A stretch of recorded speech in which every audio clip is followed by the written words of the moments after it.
Eşref abi ölmeden önce göreceği son yüzü aklına kazımak ister gibi bir an durdu. Bakışları daldı. Sanki duvarlar silindi. Sesler sustu. Bir an için bu dünyanın dışına gitti. Ben o bakışı tanırım. İnsan ölmeye yaklaştığında korkuya değil, sevdiğine gider.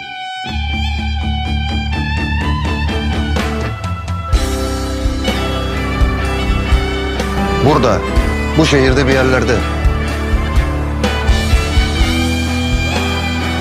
Rüya, sen misin? Ben Rüya'yım. Adın nedir? Ama Rüya koydum adını. Nisan. Kim yaptı bunu?